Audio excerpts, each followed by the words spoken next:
You now teach inner work mastery is both the practical and spiritual path. Mhm.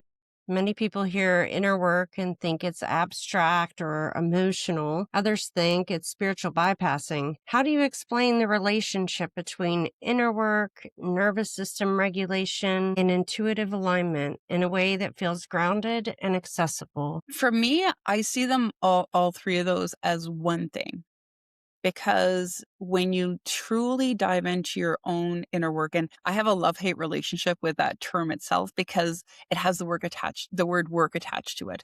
Your body is already designed to want to heal and resolve whatever it is that's going on with you. And for me, inner work is just about tuning into your inner wisdom and allowing that inner wisdom and the wisdom of your body to lead you forward by self-inquiry to start, and then personal sovereignty, which is the embodied doing practice.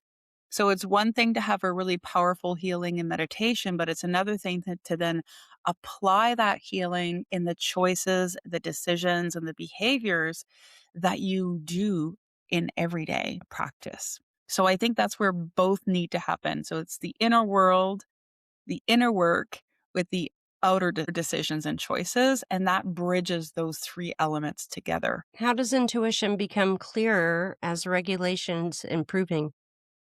Well, when you're dysregulated, your capacity to tune into your higher mind or your intuition is naturally skewed. Right? Because your body is already throwing out all of this data, right? Because we have our intuition and we have our instincts. So your body's freaking out. Your instincts are throwing up all of these fear sensors. And so it makes being able to hear that soft voice of your intuition challenging because you've got all this internal chaos going on.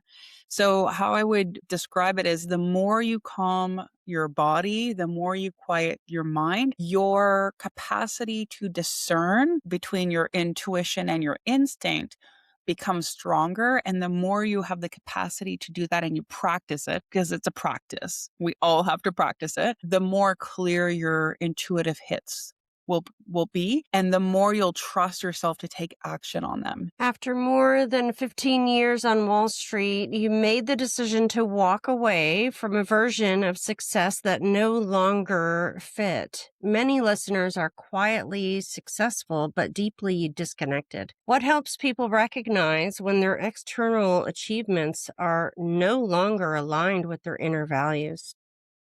I think one of the biggest indicators is you look good on paper, but you feel like crap inside. And the first assumption is that there's something wrong with them. And so when I started to really pick up on that, my first assumption was I was ungrateful. How dare I want more from life? I should be happy. I have more than other people. I have a great career. I have a house. I have this, that, and the other thing.